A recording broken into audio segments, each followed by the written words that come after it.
Hi everyone, my name is Rich from the online events company. Just putting together a video about eBioPassport because we've had one or two questions, shall we say. Firstly, don't shoot us.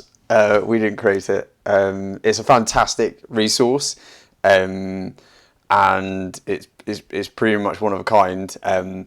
But we totally accept that it's not the most user-friendly resource. So this video is just to kind of walk through it with you. So firstly, you go to eBioPassport and set yourself up an account if you're doing the pro event, and you're going to need a few things verified. Okay, and then also if you go to the news page, there is actually an article on how to use it. And I think mostly this is helpful for there's a YouTube video just giving an example of a weigh-in and best practice, etc. Okay, so have a look at that as well. But I will just kind of quickly walk through what it's about. So this is my profile that I've used for kind of other races, etc. The first thing to say is that with the videos, they need to be done within 24 hours of the event. So on event day, you can do them in the morning before the event. It's absolutely fine. Within 24 hours.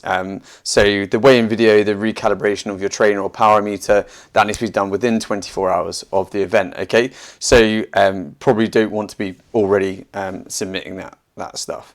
Okay, and in actual fact, you can upload it all and then actually submit it all after the race.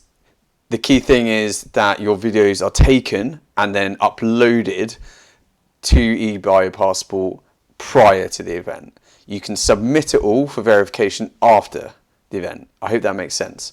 Hopefully it will be a little bit clearer once I go through this. So firstly, this equipment. This is where you set up your trainer or power meter. So that's the two options that you've got. I'm just going to do it as if it was my trainer. So I've got a Wahoo kicker. If you've got a kicker bike, they are automatically recalibrating. That's not quite the right phrase, but you don't need to submit a video if you've got a kicker bike. Okay, I've just got a normal standard trainer though. Here you upload a link to the photo of your trainer. Okay, so you could send like a Google Drive link or a OneDrive link, obviously making sure that it's public and we can actually access it. But yeah, a photo basically. The serial number, you should be able to get that from the app that you use to recalibrate the trainer. So with Wahoo, the Wahoo app, you can get the serial number, etc. Through the app. So just have a little rummage around whatever kind of program you use to manage your trainer or power meter, and you should be able to get that serial number from there.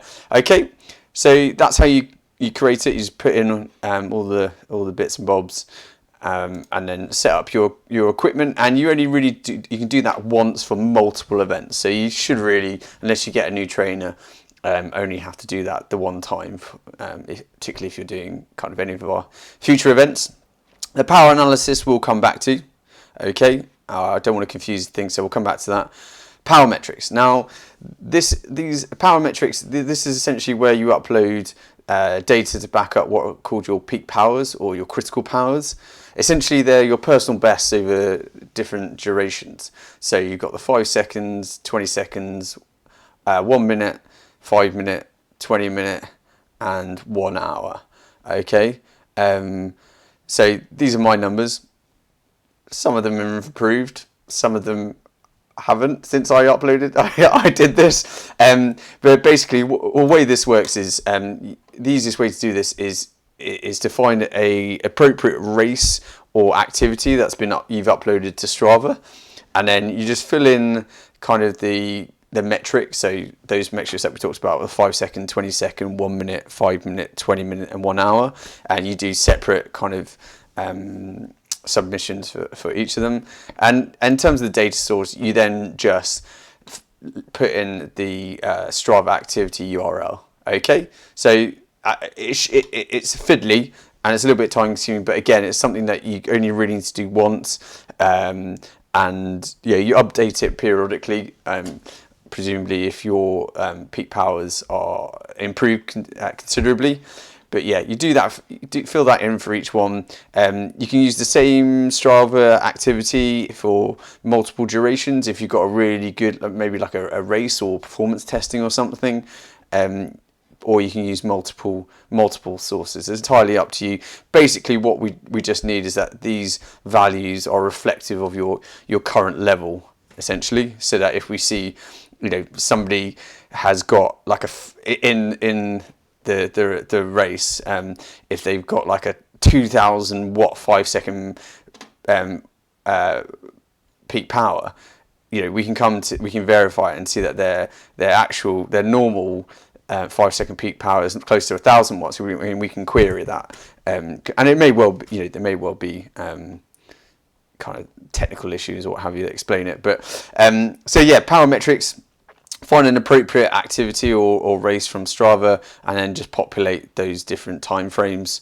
Okay, videos. This is the tricky one. This is one that we've been getting the most questions about. Now, you need to provide a link to the video from YouTube or another sort of hosting platform.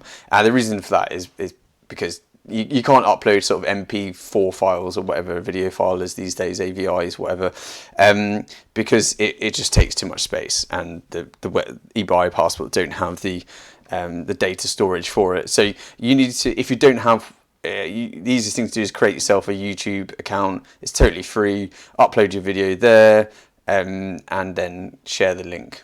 Okay, and with everything that you submit, guys, please put your name and the category that you're racing in. So the 3-hour pro, 3-hour pro or whatever event it is that you're doing. Okay, just to make it a little bit easier for us to identify submissions, because on the back end it doesn't provide the user's name up front.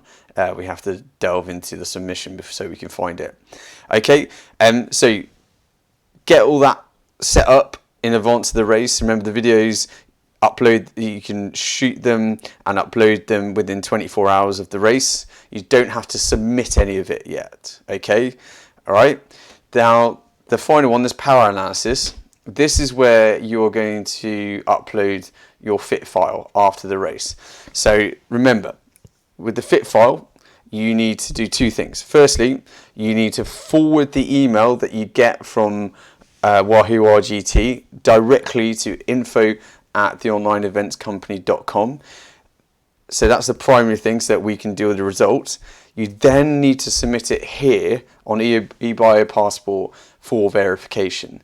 Okay, so 2 uses for that fit file, and very simple. Again, put in your name, your category, and then you just upload the fit file that you've gotten from RGT.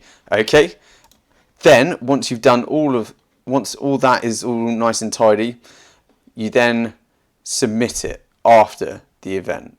Okay, so how you would do that is you go into a verification request, the online events company, again your name, the category that you're racing in, any kind of notes you want to make. I can't actually think what you might want to put in there.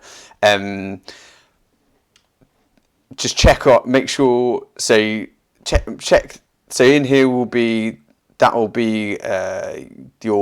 fit file from your race. So you would select that.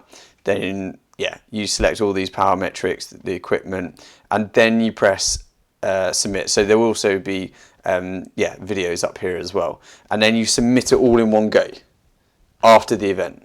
Okay, so upload the videos before the event. Fill as much of this in as you can before the event, submit it all after the event with your name and category. Okay, so I really hope that helps a little bit and makes sense. We obviously are still here to help if you have any questions. We're incredibly busy, but we're getting through the emails pretty quickly, I think. So feel free to hit us if you've got any questions. Okay, thanks guys, good luck, and enjoy the race.